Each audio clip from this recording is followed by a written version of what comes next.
What's good, y'all? It's your boy, No Big Deal. I got some very important dates for y'all. Holy Smoke Festival, the biggest Christian rap festival in the U.S.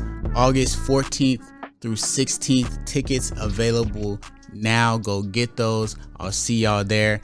And also, we got brand new vinyl, brand new merch, hoodies, tees, bobbleheads, and more on the site at dilly.com. What's up, y'all? It's No Big Deal, and this is Creative Control, the podcast where we dive into music, God, and the intersection of creativity and faith.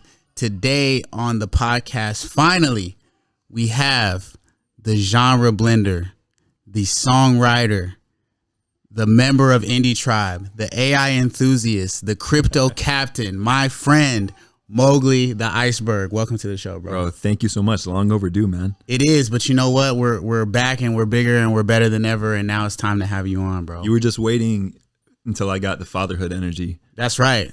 Yeah. So exactly. Let's just get right into it, man. 10 days ago, you became a father. Yeah, man. You're glowing. Yeah. I tried to say it a minute ago. I was telling Athanasios, look how good he looks. He's glowing because he's a father. And Athanasios was texting and didn't care at all and didn't acknowledge it at all. But you look incredible, bro. Thank you, you man. look happy. Thank you. You know, I'm exhausted, but there's something like have you ever heard of like early airport syndrome? No. Like where like it's when like you have a flight that's like 5 a.m. and your dad wants to get there like an hour early, so you got to wake up at 3 a.m. Okay. Yeah. But like you're not tired when you wake up because like you're anticipating what's going on, Gotcha. right? So in a normal circumstance, if you're waking up at like 3 a.m., 4 hours of sleep, whatever, for a work day, you would be terrible. But then you wake up at 3 a.m. because you're excited and you're prepared. That happens with shows when we're flying out. 100%. Yeah. So that's kind of what it's like for me right now, man. It's you know, getting up every 2 hours to feed her, but then as soon as I'm holding her, man, it's just like a rush. Like Christmas when you're young. Yeah. Yeah. It's like, yeah, that's amazing. She's beautiful. So happy that she's here. Yeah, man. Me too. So, okay. Fatherhood, Indie Tribe. I guess the story that everybody wants to know is how did me and you originally meet? Because you are the first member of the collective of Indie Tribe. So, yeah. So, I guess the very first, the first memory I have of you, I was trying to actually connect with like in a super connect, like I was like, I was making music. I had been doing some things around town on the internet. Had a mixtape on Dat Piff that went, man, shout out Dat Piff, you know, and at the time, like I felt like that was like, oh man, like, did it. It got the little bronze trophy. Yeah. I mean, you kind of were the man on campus though. Like as far as rappers, it felt like that. There was like 5 rappers that people knew on campus. Yeah. You were one of them. Yeah. But there was a time where, you know, I was kind of doing this like positive hip hop and because I became like a believer I feel like for my decision, like my adult conscious decision, like really like late freshman year of college.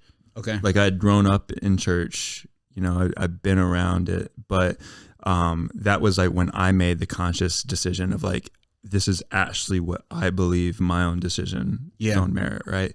And for a long time, like trying to figure out what music looked like with that, because I hated the idea of like Christian music. I hated the idea of being, shout out KJ5 too, but I didn't want to be that. You know what I'm saying? And people would automatically try to put you in that box. Yeah. So I was doing this like, well, it's positive rap. Yeah. It's alternative hip hop. It's positive rap, right?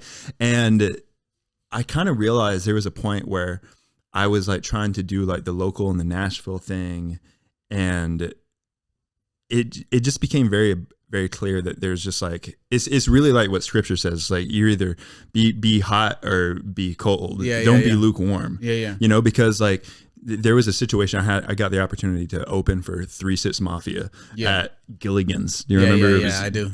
Gilligan's at the time. Yeah. And I remember this is a nightclub and bar in close to MTSU. And And I just remember like what I was seeing like backstage, just like, it was just so not like, I'm not one of these people. Yeah. I will never be one of these people. It wouldn't be authentic for me to pretend. It wouldn't be right. It wouldn't be comfortable. It wouldn't be natural. It wouldn't be true for me to actually try to fit into this culture pocket. Yeah. You know, there are people doing methamphetamine backstage. Yeah. You know what I'm saying? Yeah. It's like, it just can't be me. So, you know, it's crazy because I got to this point where I was like, well, I hate this, and I guess this is the end of me pursuing music as like a actual calling or a job or anything like that. But I gotta align my heart and my conscience with like what I'm making. So I'm making Christian music, whatever that looks like. So then it's like I started to dive into, you know, I discovered Rapzilla. One of my friends, Daniel Kim, was working with Derek Minor at the time, and Derek Minor had this affiliation with like Reach Records, and he's MTSU alumni and all this stuff. So all to say, it was my brilliant plan to try to connect with Derek Minor at Winter Jam by just waiting in line for his merch table and being like, hey, check me out, you know, which is like don't do that. Like that's like the one thing that's like probably the worst way. But I was just like, well, I had a couple of mutual friends, so I figured, you know, I could name drop a little bit, and you know, maybe, you know, find some shoe in the door, and I met you at his merch table. I was at the merch table selling Derek Minor merch or Lecrae merch. If you asked if it was Lecrae's table, even though Derek's bald head was there, I would sell you some Derek Minor merch. So I think if my memory is right, I think you recognized me. I did recognize you. That's what I'm saying. You had some clout on campus. Like I was like, oh, that's Mogli the Iceburg. Yeah. So you like you hit me up by like, and my girlfriend at the time, you knew her Instagram name too. Oh, so I don't even remember this. Yo, Mogli and Songbird Shelby. That's crazy. I didn't even remember that part. And it's funny because in my mind, I was just using you. I'm like, okay. Well, because I'm like, perfect. I have an in. I know his merch manager. All right, he makes music, whatever. Yeah. Completely transactional. Because I think you told me it's like you were making music and stuff, and we made some talk, and you. Well, because I had been trying to like meet like I said, there was like there was like 5 rappers on campus, at least from my perspective, and I had like gotten a chance to meet the other ones. I just hadn't met you yet, and I was like, oh yeah, you know, trying to connect on that level. But yeah. So you, I still have it somewhere. It's a Derek Minor business card with like his socials and everything, and it has your number. It says Dill. And your number written on the back of it. I kept it. We gotta find that. Yeah, I kept it. We gotta find that. So yeah, I think we met at like Baja Burrito, and we just got to talking and sharing like, you know, what are we trying to do, and I think you had shared with me. I think it was a Bandcamp link to a song called Hands Held High, I think. Oh yeah. Hands in the air. Hands in the air. Hands in the air. It was but it's not the Hands in the Air on Smoke Signal. It was a different one. I remember the cover art. Hands in the Air on Smoke Signal?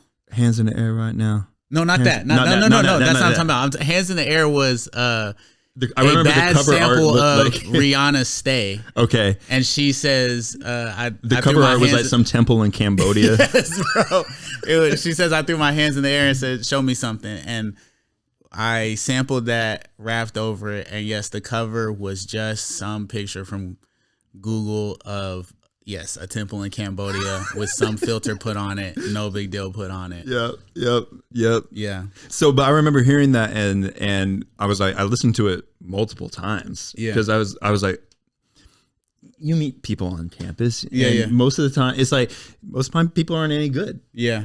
And if they are good, they're talking about something crazy. Yeah. Facts. You know, and I think that is what both of us immediately kind of drew to each other, is that it's like I think we respected what we were doing creatively.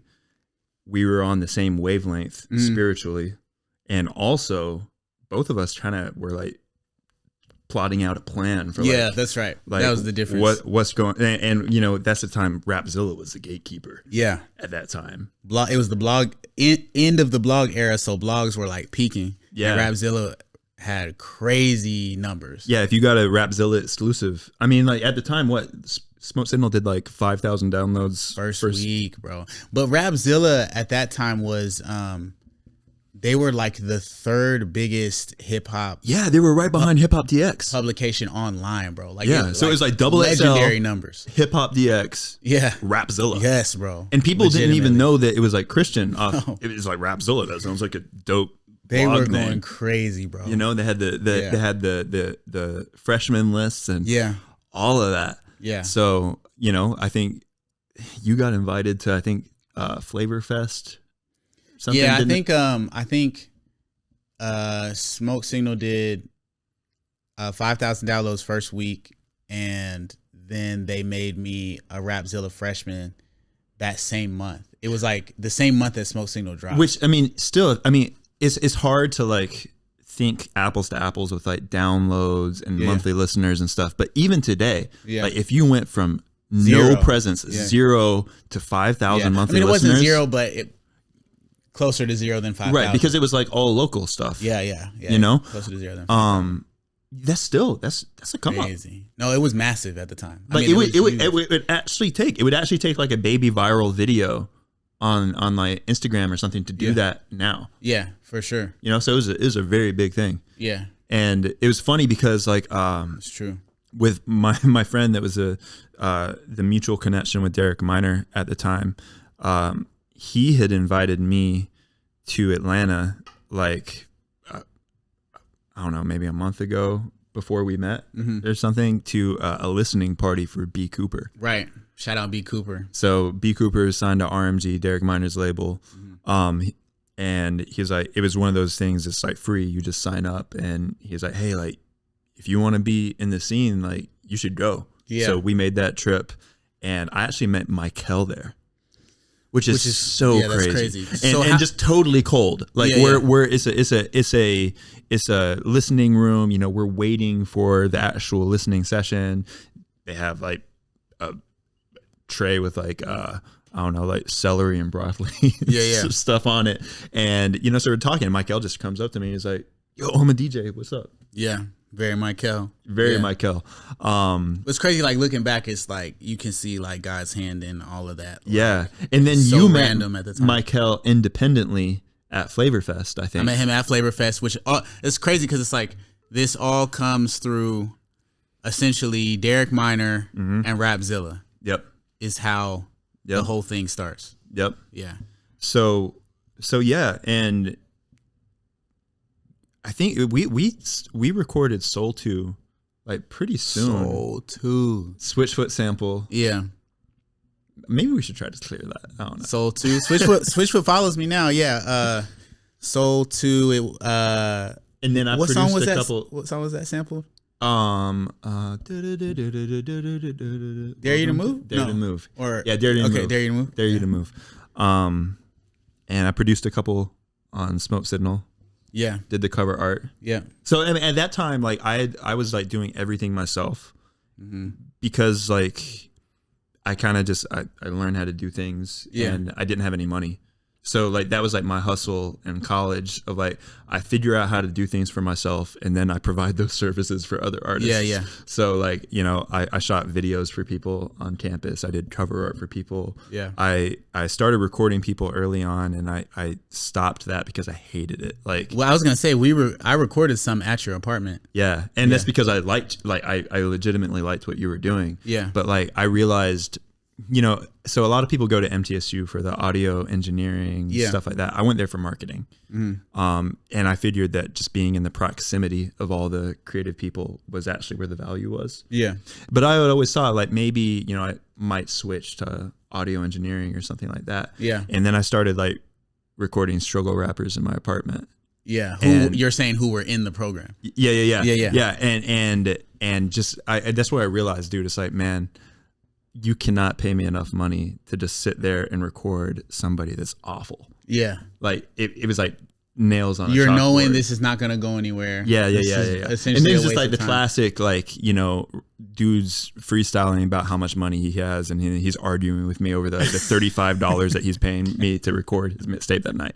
You know what I'm saying? Like, so I had not recorded like any other people really. Me and Nate Rose were working a little bit, but I always liked working with people. It's just like finding somebody that you're aligned with and that you respect. So yeah, you recorded like maybe like a third of Smoke Signal in my apartment. Yeah, because the rest you were with Joshua. Josh Branson. Yeah. And yeah, man, that's so. It's like what was Indie Tribe to you at that time? Yeah.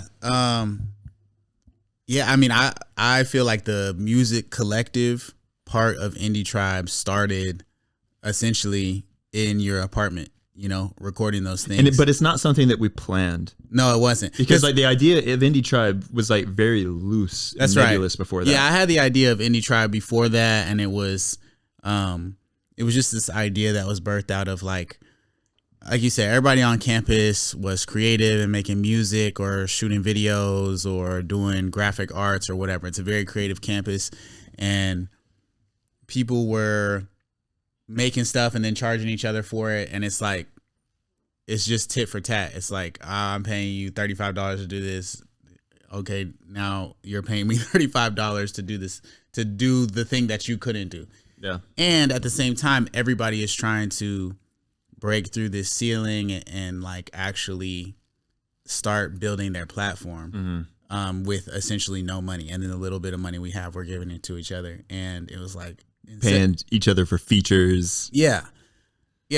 For artwork, for features, for mixing, all types of like videos.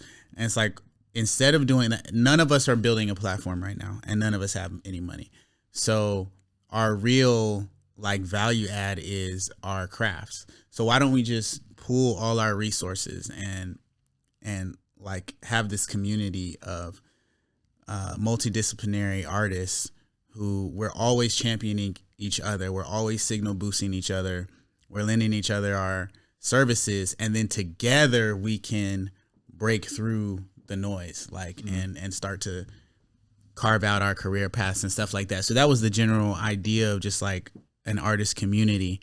But it crystallized into like a music collective. Do you think that's when Jerry was added? No. So I remember when Jerry was added. So the like infancy of Indie Tribe was in your apartment. We're doing Smoke Signal. And because then there was also like Josh Lockhart doing videos. Yeah, exactly. Joshua Lockhart was doing videos. Anthony was doing photography. Yep. Like Joshua Branson was also mixing. There was Jared French was doing like graphic artist work. Like Lindsay Isbell was doing stuff. Like it you know, it was like a whole thing. Yeah. Saran and Rylan and you know, so yeah, it was a real community. I mean, and a lot of those people were in the video Indie. Like my song Indie, like that pretty much was Indie Tribe, like people involved in that video.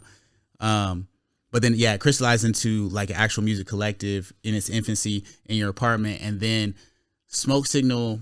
Because we collabed a lot during that time. That's what I'm saying. Your song, work on your project. Dude, you're so funny, bro.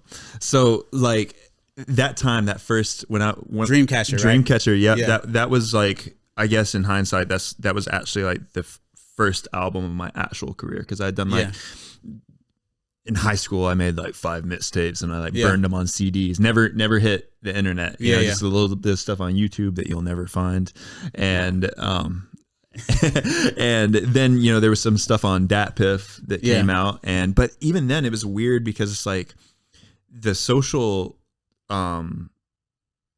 ecosystem was so undeveloped compared to now, in terms of like, you know, you get somebody on like a DatPiff and actually bridging them over to retain the fan. You know, it was like very leaky. You know, you just have a library full of mixtapes that you. So really, it wasn't until I started, you know, and this is the crazy thing, I'd resolved to just like, okay, well, like music isn't gonna go anywhere for me, but I'm going to, it's going to be authentic to me. I'm going to do it with a healthy heart posture. Yeah. I'm going to do it in a way that that reflects my values, and that's that. But through that, I discovered Christian hip hop. Yeah.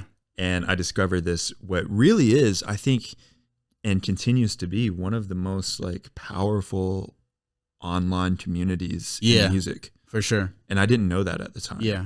You know, so it's ironic. Yeah. Because now we've seen it. People will see that as an easy way to get some numbers, get some affiliation. Yeah. And then, that's right. You know, and there was a lot of that, especially in that Rapzilla blog time. Yeah. Right. So that's kind of crazy.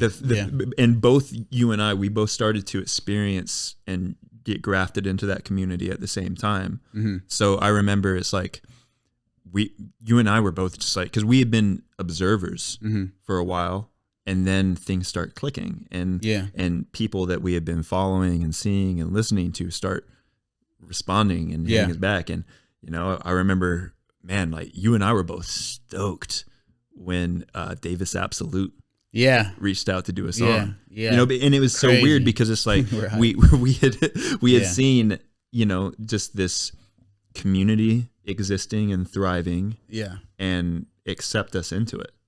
And it's just weird because it's like these are people online, and then they're sending files to you, and now you're seeing these people at a show and you're getting booked for shows and all of that. So it's like everything started to happen very quickly. But around that, okay, so back to Dreamcatcher.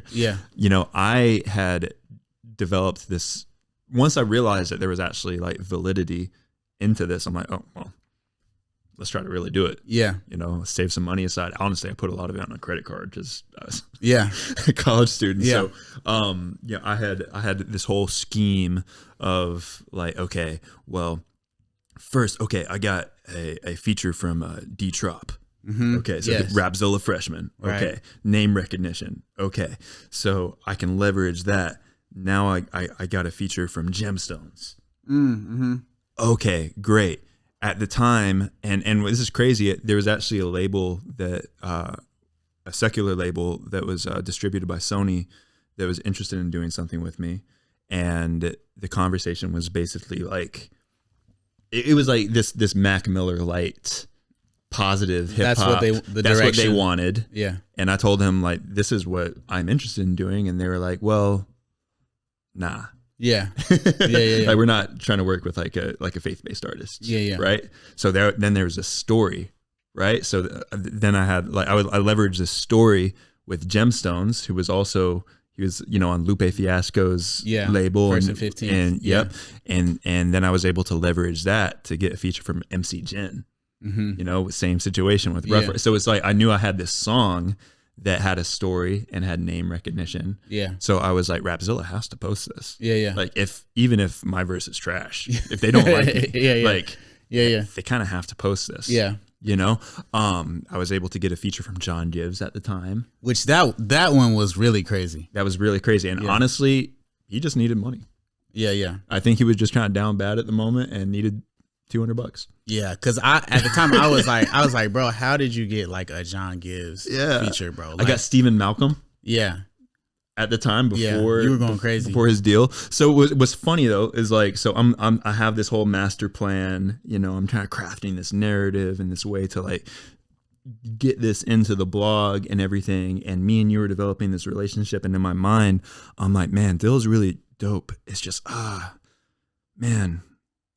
I kind of just want features from people that can actually move the needle in my career.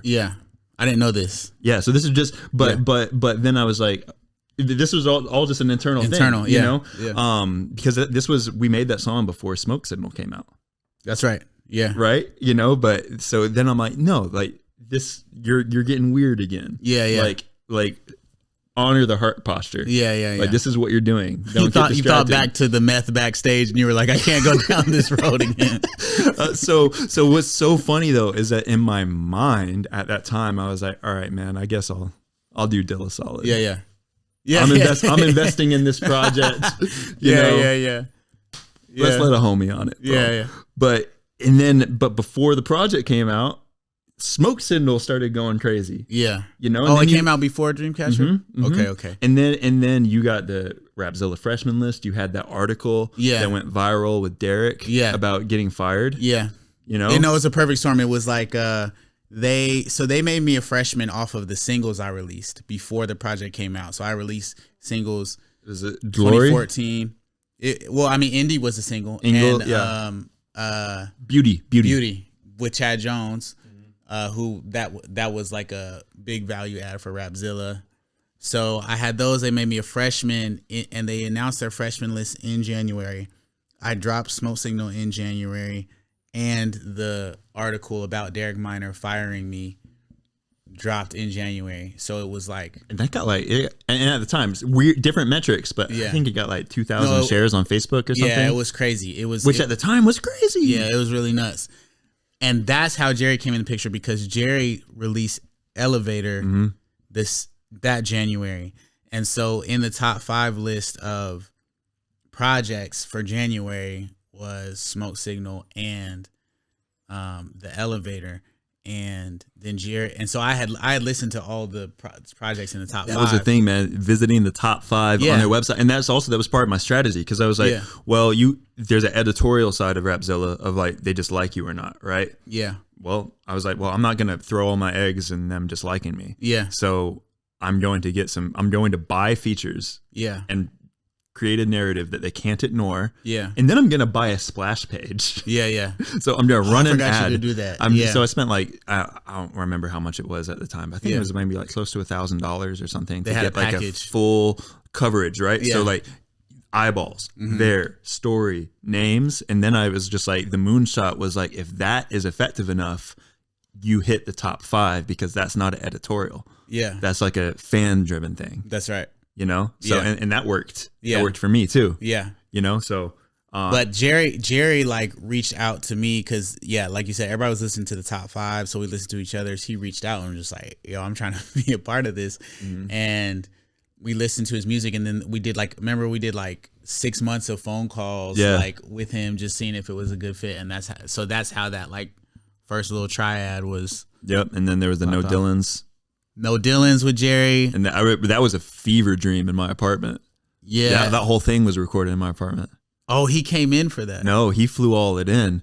But so you were there. I was in your apartment. He was like, you were recording, he was sending stuff in. Okay. And also because you had like just had like an epiphany about learning about like Future's workflow of like how like Future just this is coming back to me right now. Records like just a bunch of nonsense, and then you kind of structure it afterwards.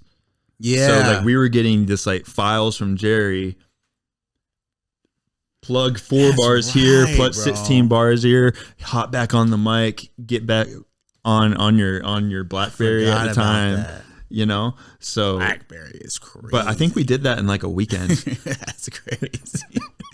Yeah, no, we did it so fast. Yeah. We did it so fast because you're right. I forgot that I was like, I was super obsessed with how Future was and we had just saw Drake and Future at Bridgestone. And they did What a Time to Be Alive like that. Yep. Like they did it in like a week, but Future would just lay his stuff down, and then DJ Esco would move stuff around. Yep. And so we did No Dylans like that. Crazy. Yeah, it was a crazy time. Yeah, man. So yeah, that's like the I don't know if we've ever gone that deep on the origin story on this podcast. But yeah, that's like what Indie Tribe really grew out. I think we've done like the second half origin, but that's like the first half origin. Let's go back a little bit on you, like your solo. So first of all, I know everybody wants to know this. How did you get the name Mogli the Iceburg? All right. So when I was like in like 6th or 7th grade, and I was at a football camp, like a summer sports camp. Yeah. And there was a kid that was a year older than me, Dane McCoy. He's dead now. Shout out him. Crazy shout out. Continue. Please continue. The drugs. It's really sad. He was just like, hey, that kid looks like Mowgli from the Jungle Book. And everybody was like, he's right. I was you know, we had our shirts off and just like football shorts and stuff. And I tan really well, you know, had long black kind of just the overgrown, no cuts on any side, just like the bowl shaggy. And I'm pretty brown. Yeah. You know, I'm lanky. Yeah. And everybody was just like, yes. Yeah. So that's how you get the Mogli part. That's Mogli. So, so that became like just a nickname that it just kind of took its own thing, you know. People at school called me Mogli, and I played sports and stuff growing up, and on the basketball team, we were inspired by Soulja Boy. Of course, how could you not be? How could you not be? How could you not be? And we wanted to like start like a rap crew, so we all like had these nicknames and stuff on the basketball team, and people called me Iceburg because my last name is Hornberg. Okay. So and we had like there were 7 of us, and we all had these things our first group was called 7 Deep. Okay. And actually the first song I ever recorded was on a Soulja Boy beat.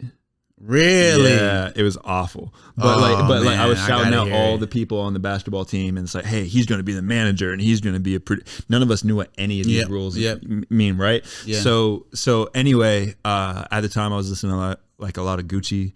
I was listening to a lot of OJ the Juice Man, and I was seeing this format, something to something, as like a name. Yeah. So really, Mogli the Iceburg was me putting these 2 nicknames that I had inspired by OJ the Juice Man. Wow. Of all artists. Quarter brick, half a brick, whole brick. Hey! You would never expect. OJ the Juice Man to be I feel like I should say rest in peace, but I think he's alive. He's alive. OJ the Juice Man is alive. It seems like maybe he shouldn't be. I don't share that sentiment at all. You know, shout out OJ the Juice Man. You know what I'm saying? I don't want no problems with any of those guys. I'm not gonna lie to you. Okay, so Mogli the Iceburg, and then there was like soon after there was like Tyler the Creator. Yeah, that's true. So, there was a Chance the Rapper. There was there was something to something. It was a format, and the thing was is that like that's when I was starting to like toy with like doing stuff online, and I just knew that like there's only one thing that comes up if you put Mogli the Iceburg. No, that's true. There's no ambiguity. Yeah. You know, and everybody that I knew was doing music is like just some ambiguous name or like some like J-Dog. Like some like stupid thing off of, you know. Search engine optimization on Mogli the Iceburg is pretty airtight from the beginning. I mean, like the first time you ever put anything on SoundCloud, you still were the only person coming up for Mogli the Iceburg. To this day. Yeah. So that's it. Yeah.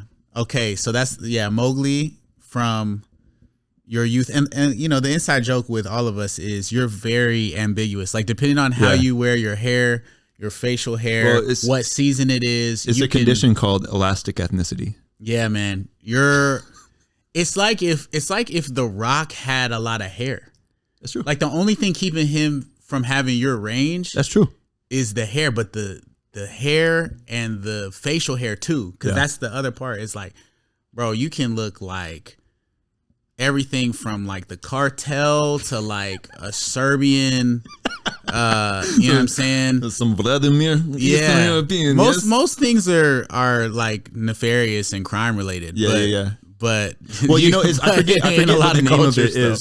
There was like it was back in the days of like scientific racism. They had like it's crazy term we just took, but yes, it's a word for like you could determine people's character from their facial structures. Yeah. And I have all like the bad traits. Like so, like I have like a chin that kind of sticks out. I have this nose that's like I have a villainous facial structure according to scientific racism. I think that your daughter has softened though. I'm seeing a glow. I'm seeing you know what I mean? No, off camera they're not agreeing. All right, so you, especially with your solo music, you are kind of known as, and always really have been, like a genre blender. Yeah. And you're always innovating kind of on the margin of commercial music. Yeah. And so what inspires you about that? What kind of led you down that path for your creativity? I think for me, it's just a reflection of like what I listen to. and I'm just a fan of music, man. Like I have a wall in my studio that has like, it's like my inspiration wall, and there's a lot of rap up there, but there's also a lot of Radiohead and Sigur Rós and Linkin Park, and you know, like just weird stuff. So I have this like idea with music, is that like music is a very human thing. Like there's other animals. I mean, you could argue maybe like bird songs are kind of music, but they're more of a call than music. Like music is for a what very we use it for. Distinctively human thing. Other animals don't even get it, right? Can't process rhythm. Right. I think that creativity is also human. I think that so put those two ideas together, that music is just kind of in everybody to a degree. And I think artists are people that like dig into music so much that they want to create their own perfect sound. Okay. Right. And so when we listen to music, like my theory is like everybody has their own song, their unique song. And when we listen to other artists, we're trying to find something that's similar to our own song. And that's why people gravitate towards different things, right? Okay. But eventually, if you just are so immersed in music, you just have to make it yourself. Wow. Okay. So that's why my music is the way it is. Because I'm just such a fan of all these different textures and influences. It's just like everything is just always in there. That's powerful. So it's like, I resonate with that. It's like you're listening to music. And like imagine everybody has a perfect song. Yeah. And musicians are the ones that take the step to make their perfect song. Yeah. You know? Yeah. And it's like you eventually hear enough music, or you hear something that kind of like awakens, like, oh, they're like, I'm starting to hear what my song is, but then you got to start creating until you get to actually flesh it out. To actually flesh it out. Yeah. Yeah. No, I resonate with that too. I mean, because I also grew up listening to, like, you're a lot more eclectic than people think. Yeah, I mean, the people you were saying, I was listening to all that too, as well. And I do think that it goes into like the diversity of my sounds and stuff like that. It's just that my song is like definitely hip hop. You know what I mean? Like, it's the concept that you're talking about of like, what is your person? It's like mine is definitely within the genre of hip hop, and definitely was awakened through that. But yeah, I think that I sound different because I also, love Radiohead and jazz music and Taylor Swift. Like OG Swiftie. Like, don't talk to me. No, like, actually, I think all of y'all are bandwagons. All of y'all are bandwagons compared to me, bro. I think the most boutique Venn diagram overlap for us is actually Third Eye Blind. Third Eye Blind, bro. But like, really just that album. Yeah, like self-titled Third Eye Blind, 1997. Yeah, well, the blue one too. Blue one's good too. Yeah. But yeah, bro, I've been front row at Third Eye Blind, bro. Y'all don't understand, man. Like, y'all are just playing. Y'all say, "Oh, I listen to everything." No, you don't, bro. No, you don't. You listen to Sabrina Carpenter, and you listen to, you know what I'm saying, Bad Bunny, and you're like, "Oh, I'm a cultured person." Come on, bro. Stop it. But no. So to go further on that question too, there's that side, and then there's also, man, like there's also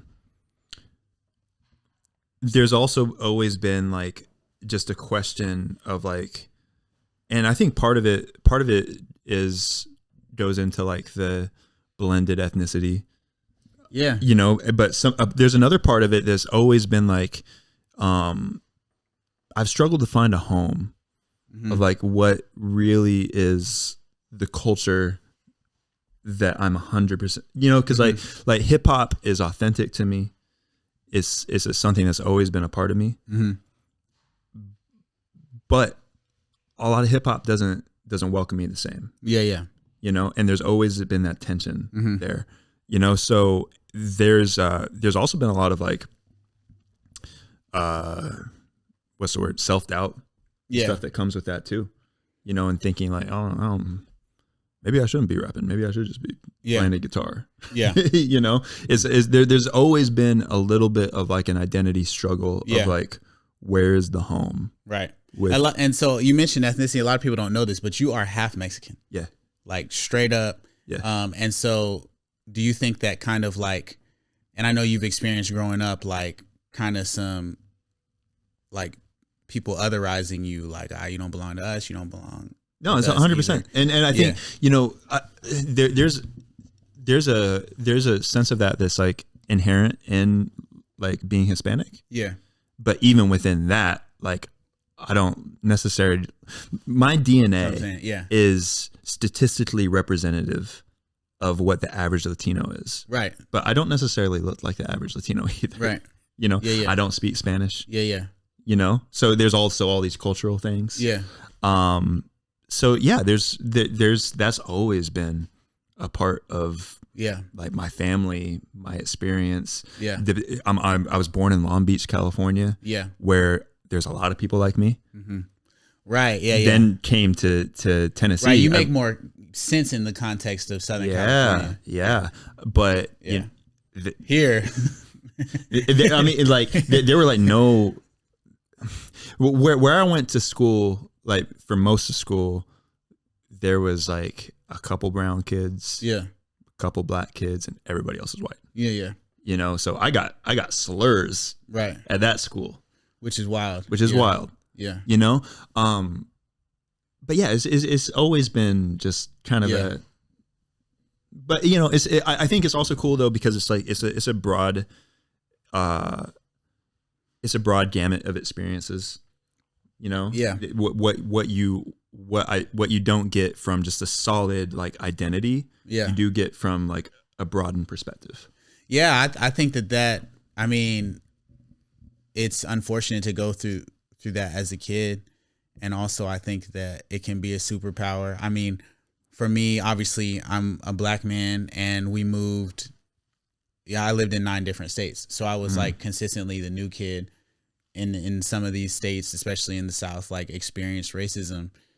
But especially the fact that I lived in different regions and was never like super rooted. Like I was new, like people had to get used to me. I had my, you know, for the first few months at the new school, my perspective and like my school culture was from the last school that I was at. So I'm thinking, oh, it's going to be like that. And it's not. And I think that goes into how diverse like my music sounds. Well, totally. And I mean, that's become such a huge part of your story of like Young Rule, you know, Parabolic. Exactly. That is so unique to you, but it's unique to you, but you realized that there's a bunch of people just like you. That's the thing is like the things that make us feel kind of unique is like, really there's a lot of people that go through it, but it may not be the popular thing to talk about. And so everybody that would relate to you feels like they're the only one until you make music that resonates. And then you're like, oh, we're not the only one. We just thought we were because the only thing that's being talked about is this one. Yeah. So I think it's very like powerful to be in a position like you where, you know, you haven't felt at home in multiple ways, like whether music or culturally, you haven't felt at home. And I think that makes you make music that has shades of that, like sonically and lyrically. And the people that are your fans are like so attached to you. And I think that's the reason they've experienced things like that as well, you know? Well, it's crazy when I made that song, You Can't Hold Me Down. Yeah. Talking explicitly about just like my experience ethnically. Yeah. Right. And this very unique, like you're this mixed Hispanic and you kind of look a little bit Middle Eastern. And just, I've never really known a lot of people that felt that. But as soon as I put that out, dude, so many people from all over the world, it's like, it's the exact same thing. Yeah. You know, so it's really cool that we're able to connect with people and stuff like that. But man, I mean, with that though, so there's also always been a thing where like I'm such a fan of music. I hear something, I want to try to make it. Yeah. And some of that's to my detriment. Yeah. You know, because like that also makes something that's very all over the place. Yeah. You know, so honestly, just being a part of Indie Tribe has been something that's been like especially on the hip hop side, man, just really grounding and really, really encouraging. Like I don't think that really, I think Indie Tribe is the reason that I've still been able to be motivated to continue to make music. Like y'all have been so encouraging and welcoming and stuff. Cause it was also, it's like I'll go on these side quests. Yeah. You know, so it's like I'll make a rap album, then pivot, make an emo rap album. You're just making rap. You're just, you're just getting better and better and better and better and better. And so is John. And so is Tori. Yeah. You know, so it's like I'll go on a side quest and then come back, you know, tribal council time. It's time to rap again. Yeah. And I'm like, oh shoot, I got it. Yeah. Y'all been leveling up. Yeah. Now I got to catch up. Yeah. You know, but just like the community and stuff with all of that has been like, man, such a creative incubator. Yeah. That's true for all of us though. Yeah. I mean, I think we're all way better because of like the positive pressure cooker that is Indie Tribe. It's like it really is wild, bro. You can't slip because of everybody else. You know what I mean? And it's like everybody gets better. And we won't just tell you it's good. No, we won't. We literally won't. Like, no, like I probably made like 15 songs for Low Blow that these guys vetoed, but that was for the best. Yeah. It was for the 15 best. For real? It was a lot, but they weren't full. You know, they were like ideas, starts, cadences, hooks. Yeah, you know. Yeah, I'm very big. Like for the most part, I try not to finish a song unless I feel like it's gonna come out. Yeah, yeah. I'll cut my own stuff from Indie Tribe projects. Yeah, like I'll make something, I'll present it. People will be cool with it, and I'll listen to everything else, and I'm like, nah, this is not going on there. Yeah. Like, well, sometimes it's like it'll be cool, and then you'll hear everybody else's verses, and then I'll be like, gotta rewrite. Yeah. Oh yeah, for sure. Yeah. Yeah. There's like there's that situation where it's like, oh, the song is good, but my verse is not good enough. And then there's some where I'm like, I make a demo of a song and I listen to the other songs and I'm like, nah, this is not going on there. Yeah. But yeah, Indie Tribe is a very special thing. And I think that the fact that we give each other permission to be real about, is this good enough? Is this up to par? Is honestly a key to our continued success. I think a lot of groups don't work for various reasons that I'm so grateful. I think we've kind of worked out a lot of the big stuff that kills groups. Yeah. But one is just like the ego of not letting people tell you, no, this is not it, you know. And like there's even when it's not it, there's always an encouragement of like you're it. Yeah, it's not you. What I'm saying is this is not up to par with your artistry. This is not you at your best. This is not the best representation of what you bring to the table in this moment, you know? And that's a key part too, because when you just have this ain't, that's killed a lot of groups, and also groups being like, nah, we're too afraid to say that this isn't it, you know, to whoever. But yeah, man. So, okay. So with on your solo, back to your solo, with the genre blending and this kind of like representing your life in general, and you finding like your song, is that what led to Body Wash? Yeah. So really,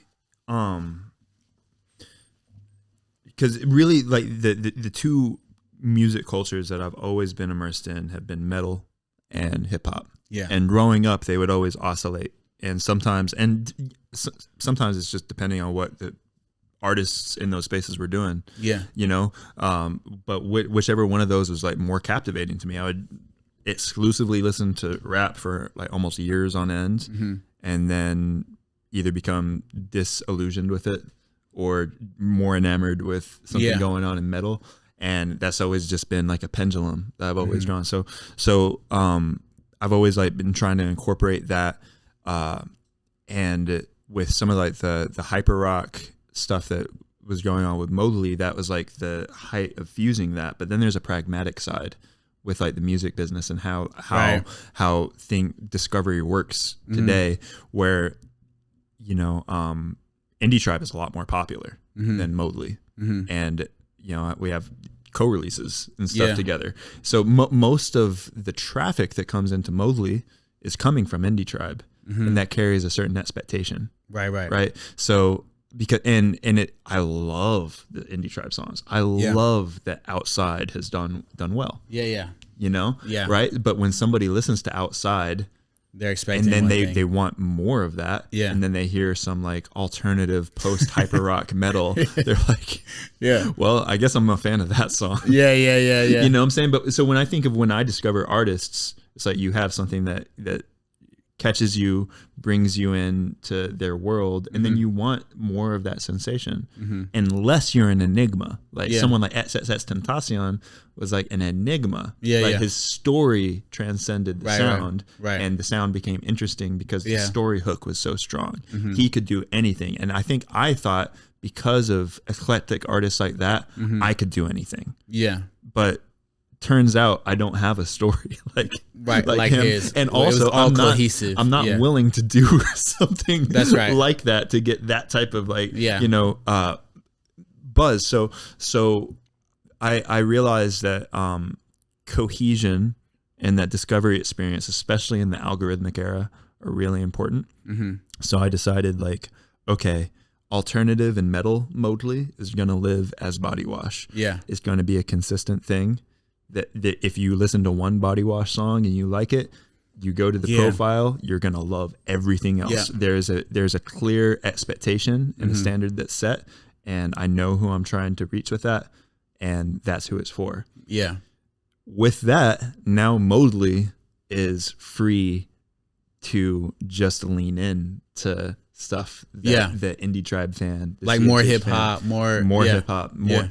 So the idea is, if somebody is captivated from a Mogli verse or feature from Indie Tribe, the new music I'm making now is like gonna captivate on that person. The alternative stuff is just its own world.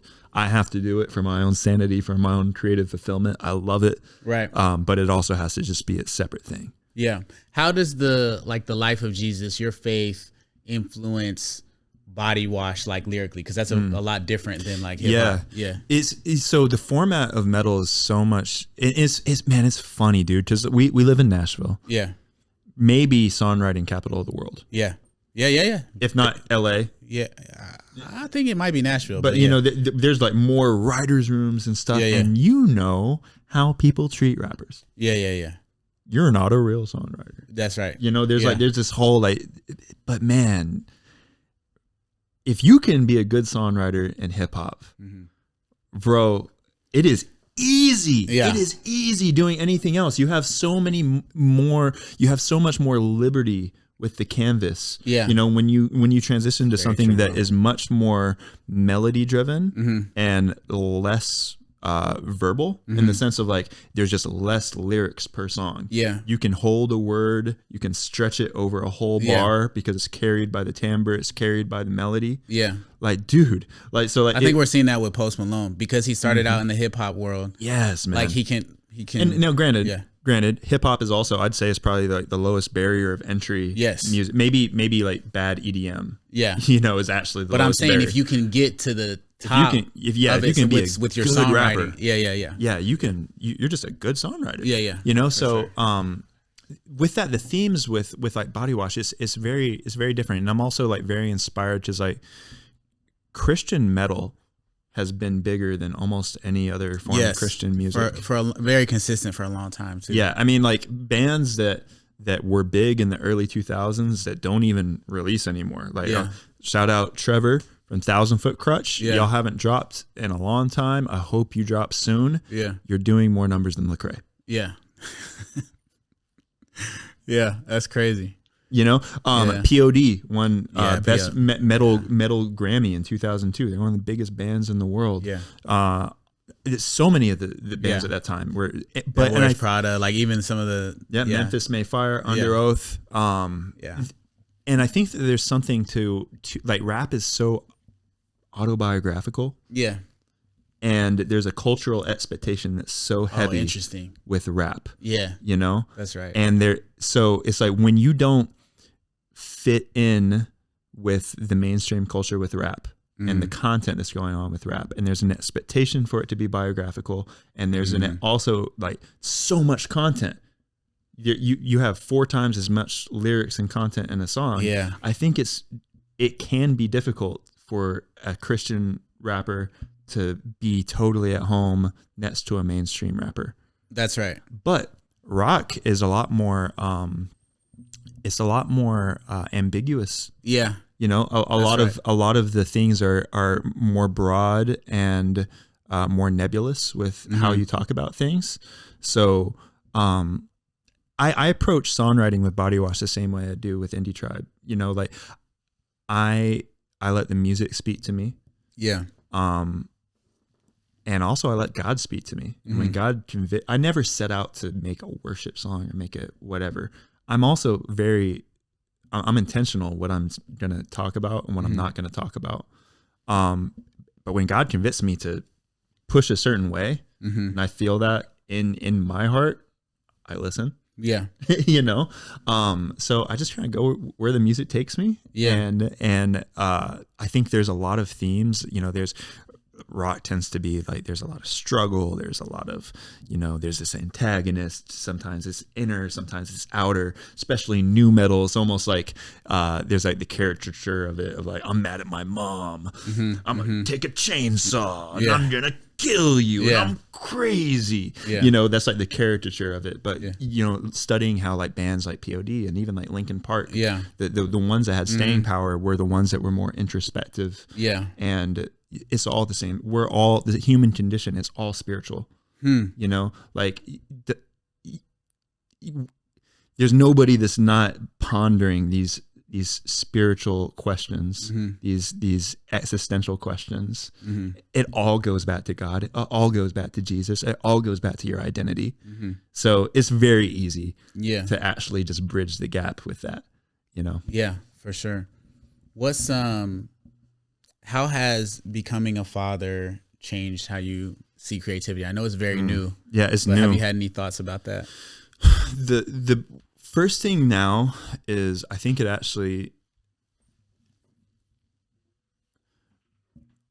have a lot more self-respect for my time. That's the biggest thing right now.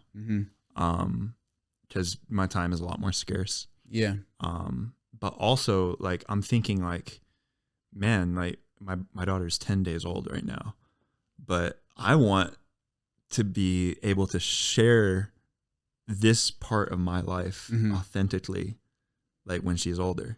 You know, I want her to be able to look back and like get a window, almost like, so, okay, my mom died when I was just before I turned 12, you know, and at that age, you don't get to have a lot of adult conversations.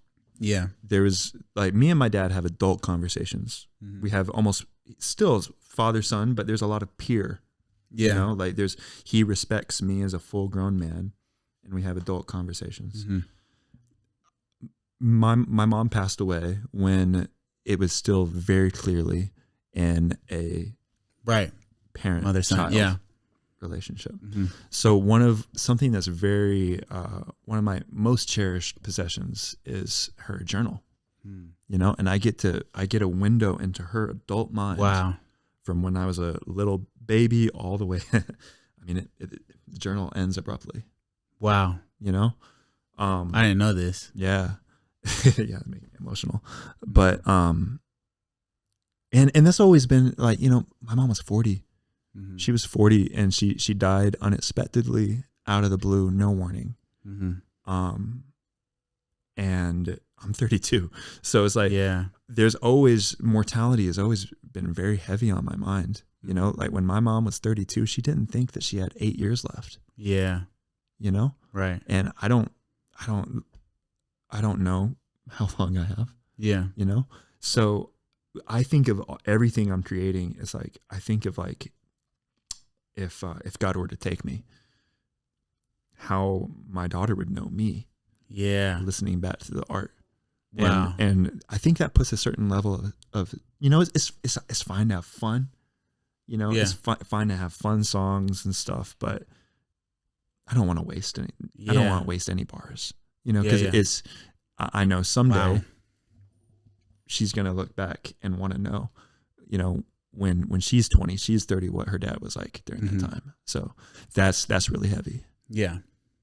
Well, we're when she's 75, she's gonna be wondering how her dad, wondering what her dad was like. That's what we're praying for. But, yeah, no, that's beautiful, man. That, I mean, obviously that's something that I haven't thought about, but like the legacy of like your art and your music for the future generations of your family. Like, that's how they're gonna. I mean, dude, how cool would it be if that's crazy? How cool would it be if your grandpa was nobigdyl, bro?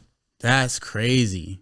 Like, think about that. Especially with like how we release music and stuff now, like it's episodic, like or even like visual stuff. Yeah. Like and I mean, like, that's crazy. They'll be able to watch like podcasts, like music videos, like all of it. There's things that we don't have for like our great grandparents or whatever. But and I mean, like, I don't know. This is so crazy to me, man. It's like I can't imagine being Drake. Yeah. And being on that type of nonsense. I can't imagine being Drake. I can't imagine being Drake either. But you know what I'm saying? But even like, you know, the savior, Kendrick Lamar, you know what I'm saying? Yeah. Like how do you if you're who you say you are, how do you justify some of that garbage? Yeah. How do you justify some of that garbage? Man up. That's like that's I mean, and I think that, you know, I feel like there's a little bit of vibe shift in culture and stuff recently as well. But man, I'm just like I'm so over euphemisms. I'm so over I'm so over being tolerant of nonsense. When you say vibe shift, just like I feel like people are tired of it. Christians are being tired of being marginalized culturally. Okay. I think that we're tired of ceding ground to bad ideas, to obviously bad ideas, to stupid ideas, you know, to indefensible ideas. Harmful, like obviously harmful ideas. Yeah. So it's just like, I'm just like, so there's a period of, you know, I'm a huge fan of mainstream rap, of all this stuff, but especially now, and especially with that mentality that I have with a daughter and stuff now, I'm just like, what are you doing? Yeah. No, that's powerful. What are you doing? Yeah. Wow. Yeah. No, I'm glad I asked that question. Okay.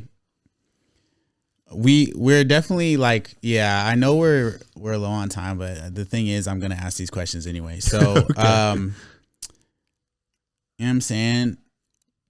We got to be quick with these, but I have to ask you, bro, like, do you think that there is any moral component? We are switching gears. Okay. Here. Okay. Do we think there is any moral component to Bitcoin? Absolutely.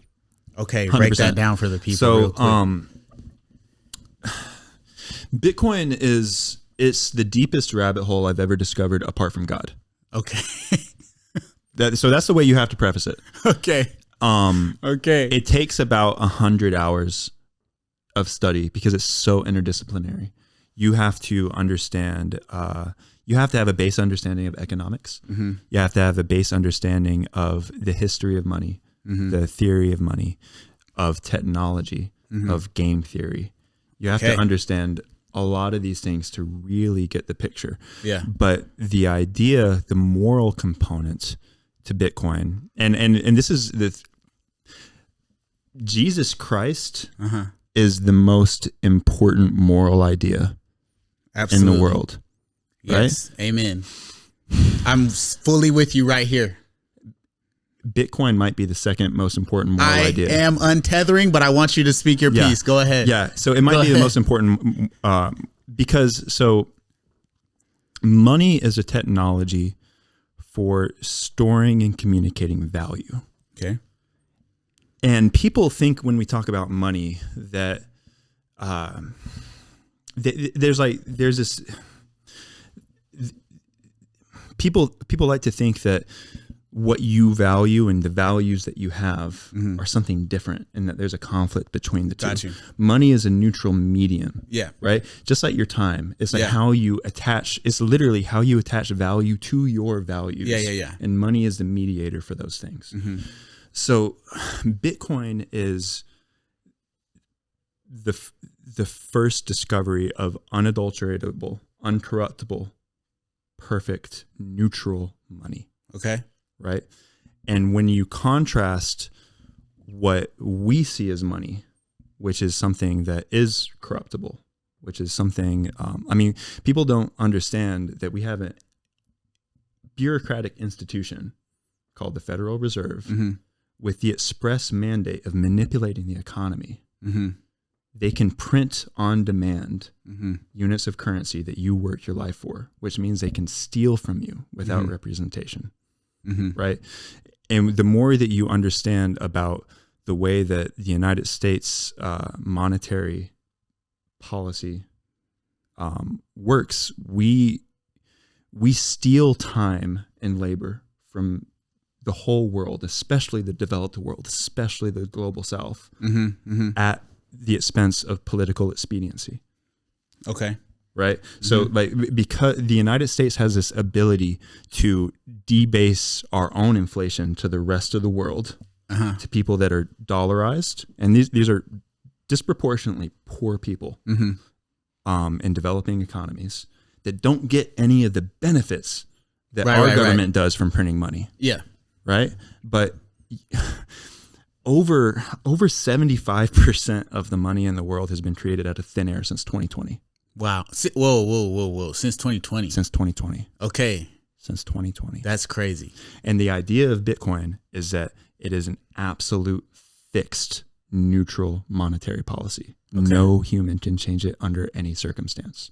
Right. So the moral component to this is just fair weights and measures. Yeah. Basically you're saying you see a direct parallel between like fair weights and measures, like that, which is a principle in the teaching and the thing Scripture. is that, and it requires so much study of economics and stuff, because you have the political right and the political left seeing that there's something fundamentally wrong with our economic system, and they're blaming different things. The right's blaming immigrants for taking your jobs. The left is blaming rich people. It's the money supply. That's what it is. We left the gold standard and we went into a fiat currency in 1971. That is the exact same time that labor and wealth started decoupling, right? So there's this idea, when you have money, you invest it into things that are hard assets that retain their value, right? So as more money goes into the system, there's more competition for the hard, scarce assets. So the wealthy get wealthier and the poor just get higher cost of living, and it's harder for them to get on the board, right? So it is the driver of wealth inequality in a pernicious way, in a way that isn't just people working hard for things, right?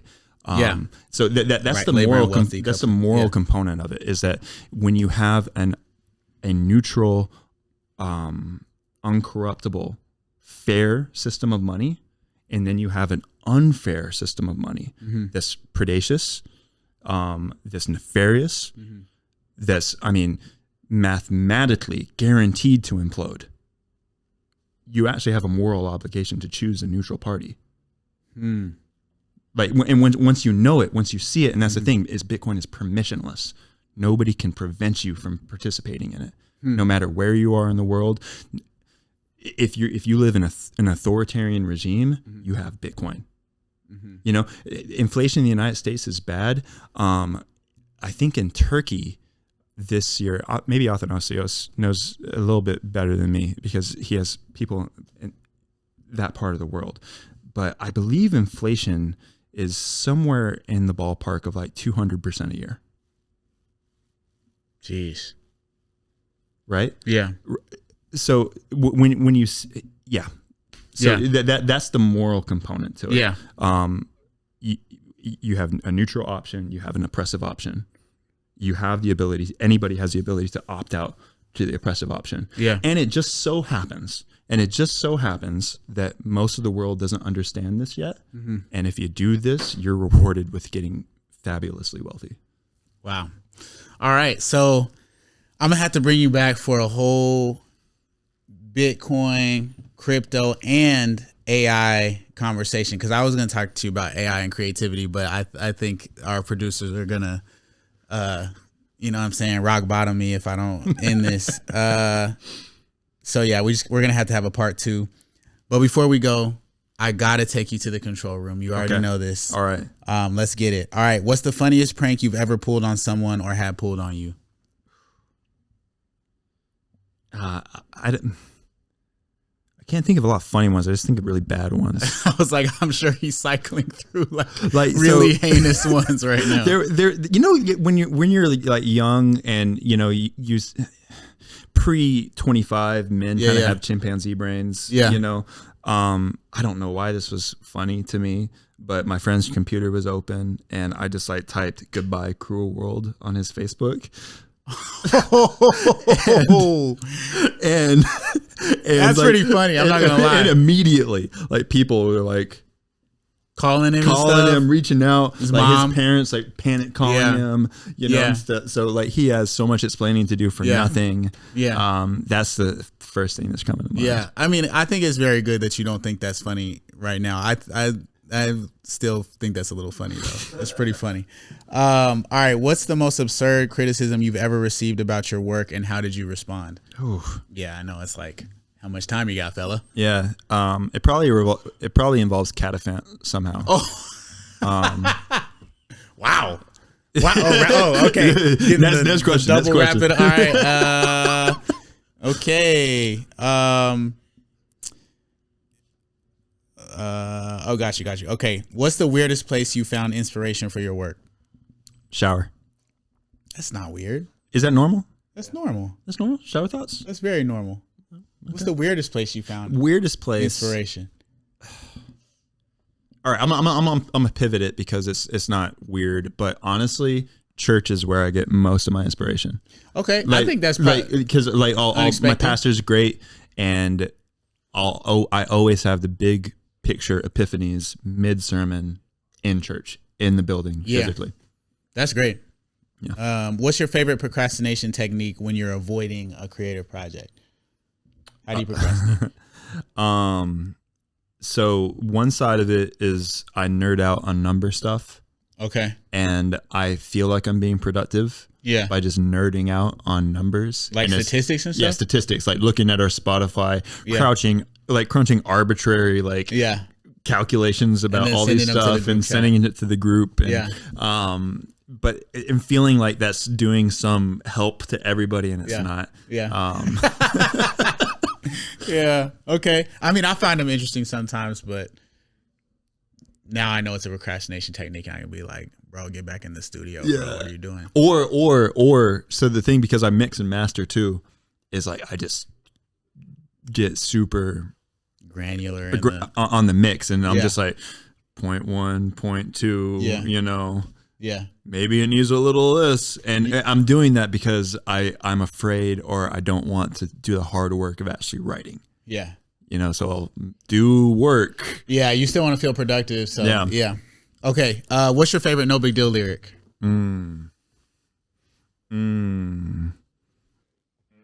It's always the longest with any tribe members. Probably Keep It G Like a Popular Chord. That was in Work. I say that? Yes. I say that? Yes. Keep it G like a popular chord. I say that. Are you sure? I'm 100% sure. Okay, because if I don't say that, we're going to put it on the screen. I don't remember saying that. Yeah. But I could have said it. I could be having a Lil Wayne moment right now. Where he's like, who said that? I said that? It could be that. All right. What is your specific problem with John Keith?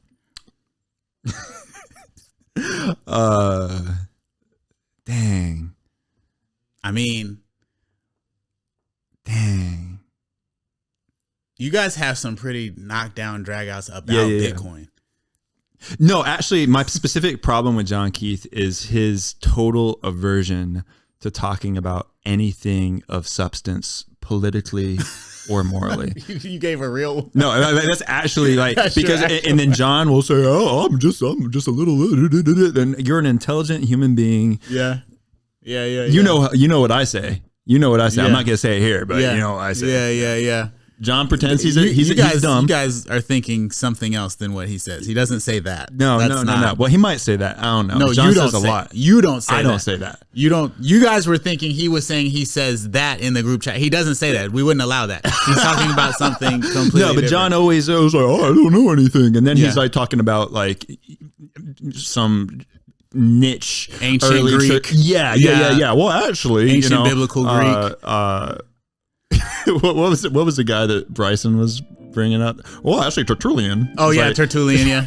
Yeah. Come on, dog. Yeah. Shout out John Keith. You suck. All right, that's the end of Creative Control. See y'all next time. Bye.